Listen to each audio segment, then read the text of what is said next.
Hey guys, this is another health diary vlog, vlog, and today is July 5th of 2022, and my name is Corey Hunt, as some of you very well may know. And wish I had some good news to, say to you guys and stuff. It makes me sad to constantly make these videos and, kind of let you guys know that, yeah, I'm still not doing the greatest, both physically and psychologically. And, yeah, like I wish I could make a video and tell you guys, hey, I'm feeling so much better and this, and this, but that's just not the case. So, actually a lot has been taking place since I last, made a video, which only was like a week or two ago. But, so, for those of you who are, or to kind of keep an update and stuff, like, guys, I still think that I might be having symptoms of inflammatory breast cancer. And again, inflammatory breast cancer is really not similar to regular breast cancer. Like, inflammatory breast cancer is like, it's really a certain kind of skin cancer that takes place on the breast tissue. So because it's located on the breast tissue, they consider it a form of breast cancer, but it takes place in the skin. And then what the tumor does is it spreads and grows within the skin, and it blocks lymphatic vessels. And because of that, lymphatic fluid builds up, and that's when people will get the swelling in their breast and things of that nature. But you won't see an actual solid mass or tumor in the breast until probably later, once it spreads to other parts within the breast. But it starts off in the skin, which is, I don't think that's an excuse, because, ignorance is not an excuse, but that's why it's so difficult for doctors to diagnose, because it doesn't present as traditional cancer, and, it confuses them basically. They get confused, even though it's been around for decades now, and they should be more well educated on it. They're not, because they just don't give a fuck, because it's not happening to them, and or their loved ones or whatever, and they don't care, so they don't bother to educate themselves. And again, it's just, it's difficult for them. But so yeah, guys, I've been experiencing symptoms of it since February 19th. I'm still experiencing symptoms, and actually my symptoms are getting worse. I've already seen basically four doctors about it. I've seen my primary about it. Of course, he just referred me to a breast specialist who, and again, I'm in Wichita Falls, Texas. He referred me to a breast specialist by the name of Beth Sutton. She's supposed to be the best breast specialist out in Wichita Falls, which, like I always say, isn't saying a lot, because this isn't a big city like Dallas or Fort Worth or, Austin or Houston. It's 2 hours away from Fort Worth, and it's a decent sized city. Like, it's not huge, but it's not tiny either compared to certain other cities. But she's supposed to be the best breast specialist out here. She even performs a lot of the surgeries. She took a look at my visual symptom, and she said that it was not inflammatory carcinoma. So she just, based off of looking at it, she was like, yeah, this doesn't look like that. She also did a ultrasound, and she looked at my mammogram results, and just based off of those three collectively, she was like, yeah, you don't have it. And she was confident. You do not have, she's like, I got good news for you. You don't have this. And I'm just like, without a biopsy and an MRI and stuff like that, like, I just don't know how much faith I have in your opinion right now.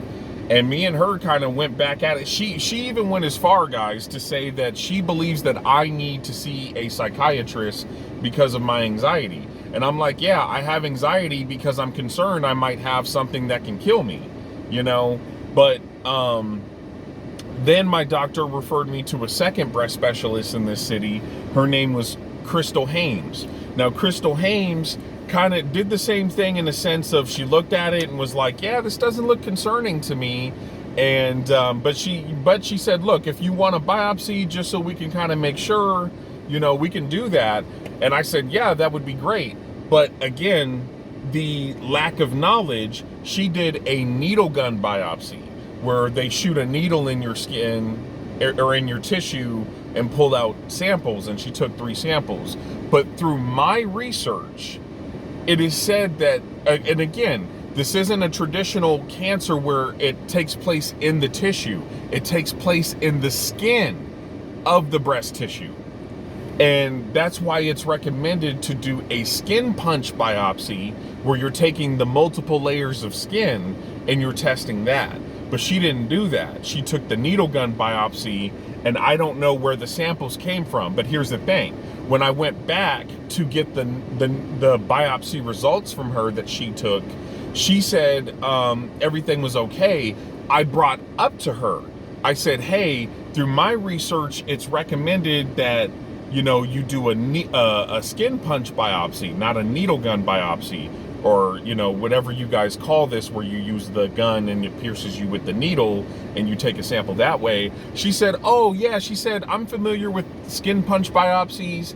And she said, but you know, we're not going to do that because I'm very confident in the samples that I took. And I actually got very close to the layers of skin. And, you know, I'm very confident in the samples I took. So, you know, it says that, you know, the pathologist said that everything looks good. You just have fat tissue and maybe even a little muscle tissue. So you're good. And I said, you sure you don't want to do a skin punch biopsy or MRI, you know, which are the 2 tests that are recommended to really diagnose this? She said, no, you're fine. And I said, okay. You know, and I'm trying to have faith in these specialists. I'm trying to, and I asked her too, I think in the second appointment where she gave me my results, I asked her, I said, you know, have you basically experienced someone with inflammatory breast cancer? You know, have you diagnosed it? Have you treated them? And she said, yes. She said, I've diagnosed people with inflammatory breast cancer and I've dealt with it before, so I'm familiar with it. And I'm like, okay, well, I mean, I guess if she's telling me that she's familiar with it, and, you know, I had my doubts, and I still do, you know, and stuff like that, but I was trying to have faith in them. And then lastly, I was referred to an endocrinologist because I have a form of gynecomastia, and I've had it my whole life. And even though I've seen a crap ton of doctors over my, you know, I would say between the ages of like 16 and 25 or 26, I've seen doctors like consistently, and not one of them, and I've showed them my body, so they've seen my gynecomastia, and not one of my doctors, not in Arizona, not in Nebraska, not even out here until I asked for it, none of them have said, oh, hey, you got gynecomastia, and it's actually, you know, a pretty, you know, decent form of it. You know, maybe we should refer you to an endocrinologist, which is a specialist who specializes in hormones like estrogen and testosterone and etc. and so forth. And they're supposed to, you know, test your blood to see what your levels are, and you know, let you know if your levels are off of whack and if they need to, you know, intervene medically and give you something to make sure your levels are balanced and stuff, right? So I saw an endocrinologist. Her name was Flower May, and she's at United Regional along with my primary, Andrew Panda. And she, you know, I showed her this as well, and she was like, you know, I don't know what that is, and she was like, you know, based off of what I'm seeing in our system it looks like you've already been seen about it. They said everything's okay and stuff. So we're just going to assume that they know what they're talking about and everything's okay. And I was like, okay, cool. And she took my blood. She tested me for all my hormones. And she even tested me for something called, it was like tumor maker, or it was some type of test that I guess tests to see if you have tumors developing, or I don't know, something like that. And she said that everything came back normal except my testosterone levels were lower than what they should have been. My estrogen was where it should have been, but my testosterone was not, which made total sense to me, because I'm like, yeah, I got fucking man tits and I've had them my whole fucking life, and you know, nobody's ever even checked. And again, the only reason I'm seeing you is because I talked to my primary and said, hey, I've been neglecting my health for a long time, just busting my ass working. Obviously, my health has gotten a lot worse. I need to just tend to a whole bunch of shit that I've been putting on the back burner. Obviously, I need to get my hormones levels checked. Can you refer me to a specialist, which is an endocrinologist? And he said, yeah, sure. You know, but that's the only reason I was seeing her. It wasn't because, you know, he cared and was like, hey, man, you know, I want your health to be as good as it could be. I'm going to refer you to this person because we need to check everything. You know, it wasn't that. So, you know, but she did put me on testosterone replacement therapy. Last Wednesday, which was, it was like June 29th or so, I got the prescription. She prescribed it to me on the 15th of June. I didn't get it till the 29th because the fucking pharmacy doesn't know what the fuck they're doing. So I went all that time without it. But I finally got it on Wednesday, June 29th. The wife helped me inject myself with it. And I feel more energetic. And the libido is a little bit up and more than what it already was and stuff like that. My libido has always been really up there. But yeah, man, like, it hasn't done anything to this. Actually, the opposite has happened. Since I've taken it, it actually seems like it's gotten worse. My symptoms as well as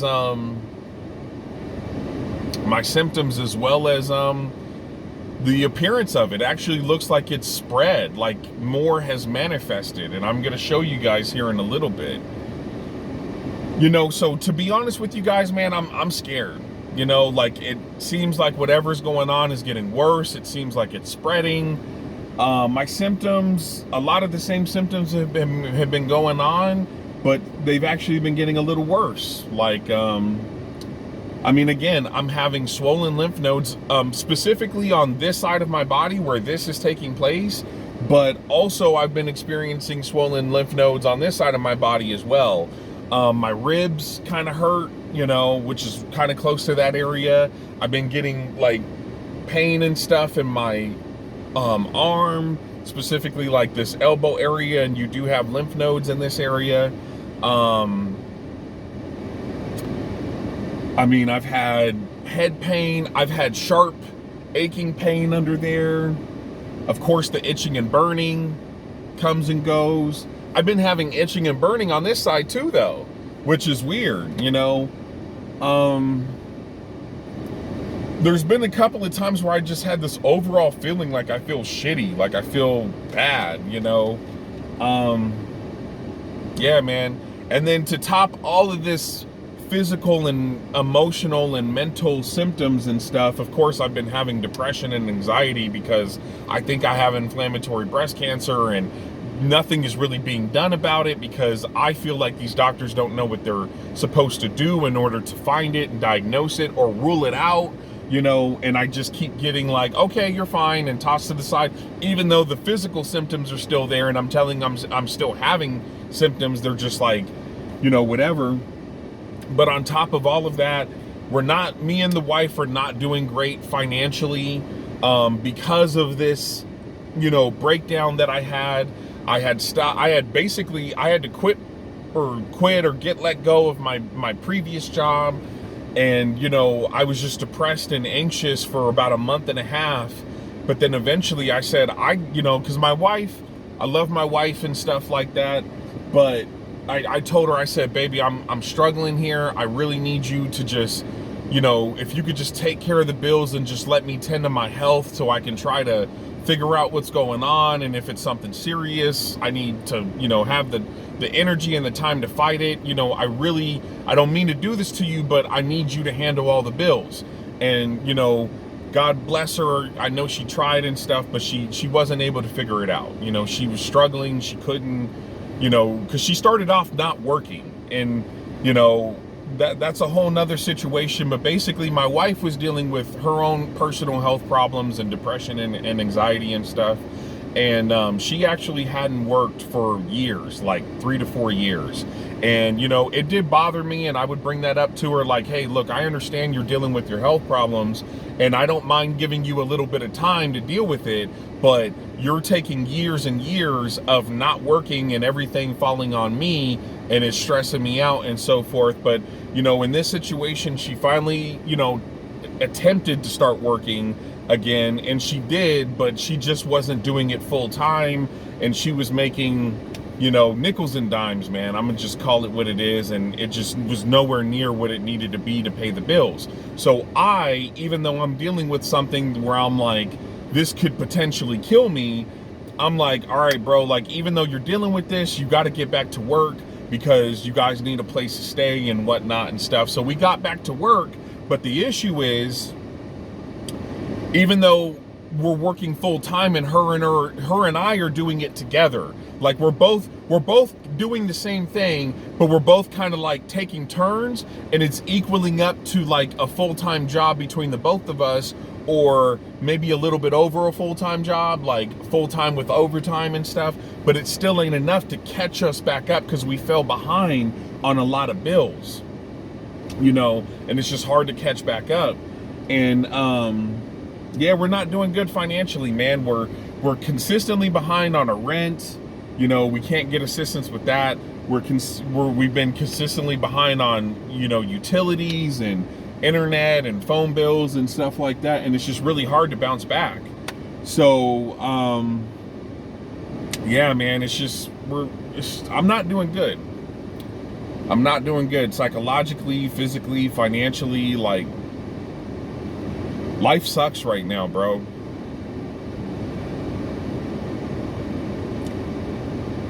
Life sucks. And to be honest with you, the worst thing right now is my health. Like, if I went, and oh yeah, by the way, real quick, I called because, like I said, my symptoms got worse and it looks like it's spreading. I called. I already had an appointment with Crystal Hames, which is the second breast specialist that I saw, who actually did a needle gun biopsy. She was actually willing to. Again, Beth Sutton, she wasn't willing to. She denied me that. I made an appointment with her for July 7th. But I called them today and I said, hey, over the weekend, it looks like my condition has gotten worse and it looks like it's spreading. Can I get seen today? So they fit me in. I have an appointment with them at 1:45. But I'm sorry, guys. I'm getting tired. I'm getting tired. I'm getting frustrated and stuff like that, and I'm just ready to be done with this. But I called them. They're fitting me in, and I have an appointment today with Crystal Hames at 1:45. I'm going to show her my new symptoms and say, hey, look, you can't just write me off and send me away when I'm still dealing with this. Because for one, if this is inflammatory breast cancer, the longer you delay my diagnosis, the worse prognosis I'm going to have of beating this. So if it is that, we need to figure this out. But if it isn't that, whatever it is affecting me both physically and emotionally and mentally, and it needs to be fixed. Don't just keep sending me away. So I have an appointment with her today, and this time I didn't record the conversations with her last time because I just mentally, the first time my phone had died right before my appointment with her. So I couldn't actually go and record it because my phone was dead and I wasn't, you know, I wasn't on top of that. The second time my phone I had charge, but that was when I was getting my biopsy results, and I was so scared, you guys, that I wasn't thinking about anything else but what she was gonna tell me. But this time I'm gonna go in there and I'm gonna make sure that I'm recording our visit and stuff, because I need to have proof of how I'm being treated in these appointments and how I'm being either taken care of or neglected. And I feel like between all of them, I feel like I'm being neglected. Even though Crystal Hames did the biopsy, again, I still feel neglected because I said, well, through my research, it seems like we're supposed to do a skin punch biopsy. And then she refused to do it. If I'm saying, hey, can we do this? And you're knowledgeable about the skin punch biopsy, you can do it, but you refuse to do it. Why? Other than just maybe being lazy or just not caring? That's neglect. That is medical neglect. Or MRI, you know, because they also say if you do an MRI, that can help radiologists see it better and stuff. And it's like, you know, if my insurance is willing to cover it and you tell my insurance, hey, he's got something going on here, we need to figure it out, I think an MRI is needed, and my insurance is willing to pay for it, why not? So, you know, that's what's going on today. But here's the thing, guys. I'm gonna go ahead and show you my my new symptoms, the spread. I've been having pain in my abdomen too, guys. I don't know. So, all right. So,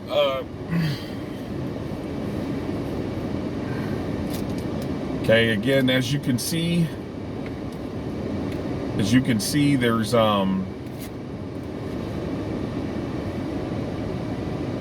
a bulge, a little bit of a bulge right there,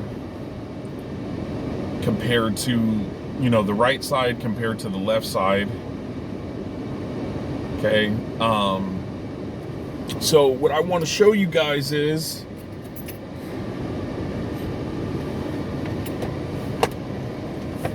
try to get as close up on it as I can. I'm in the car, so it's kind of hard. So as you guys can see, I have almost like a lesion kind of deal going on there, right? Now, it was just that one at first, but if you actually look and pay close attention, it's actually there now. It goes like this, and if you see, the skin is actually risen on top of it right there. You could see an outline like that and like that, and then there's a smaller one on top of this one. It's right here. It goes like that, and then like that, you know, and it's like they're like little patches that connect. And again, this is my armpit. As you can see, there's no hair right here when there actually should be, and it doesn't perspirate like in this whole area right here. There's no perspiration, there's no sweating. I only sweat like way up here. So this armpit, right? You see the hair on there, you see, you know, the volume and stuff like that, right? You see that? Look at this one. This one has more hair. This one has more hair, and it actually has hair right here where this one doesn't. You see that? And through my research, it says that your hair could actually start with inflammatory breast cancer. Your hair could actually start to stop growing and fall out and so forth, because what's happening is the tumor cells, they grow in layers in the skin, and they start to invade, you know, it starts to grow and invade other parts of the skin, and what it does is it clogs your hair follicles and your pores. It'll start to clog it up. So now at this point, you know, you're not going to grow anymore there because the cancer cells, they're blocking the hair from coming out. So yeah, dude, look at this. Look at this, man. That's crazy. You guys see this? See that bulge there? And watch, I'm gonna compare it to this side. Ain't no bulge here, bro. There's no bulge there. That's a normal one. That's normal. You see this? It's a bulge, bro. And I've showed these doctors this a million times, and they're telling me that I'm fine. They're telling me I'm fine. Are you kidding me, bro? You got it staring you in the face. My symptoms are staring you in the face, and you're telling me that I'm fine. Now, here's one of the big issues, dude, is I've been wanting to see a dermatologist, right? Because they're skin specialists, and since this starts off in the skin, I'm like, well, technically maybe a dermatologist would be the best one to diagnose this, even though it's on the breast, and a breast specialist should fucking know how to diagnose it too and know what it is and stuff like that. But I want to see a dermatologist, but again, I'm in Wichita Falls, Texas, and all the dermatologists out here, I guess they don't accept my insurance. But dermatologists in Decatur and Fort Worth and Dallas, they do. So in order to see a dermatologist, I got to put a shit ton of gas in my car and drive 2 hours there and 2 hours back just so I could see a dermatologist, bro. Like, my situation right now is so fucked. It's so fucked right now. I'm so frustrated. I'm very upset. I feel like I'm gonna die. And I feel like even if I get diagnosed with, God forbid, if I get diagnosed with inflammatory breast cancer, I can't get treated out here. These people don't know what the fuck they're doing. They don't know what they're doing. They don't know what to look for.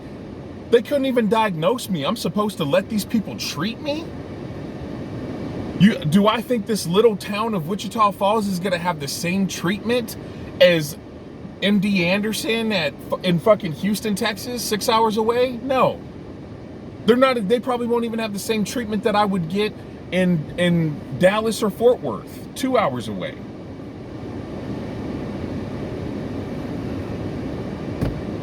So this is a health update, guys. This is my life right now. This is what I'm going through. Oh, and on top of this, I ain't even gonna say it in this video, but it's my life right now.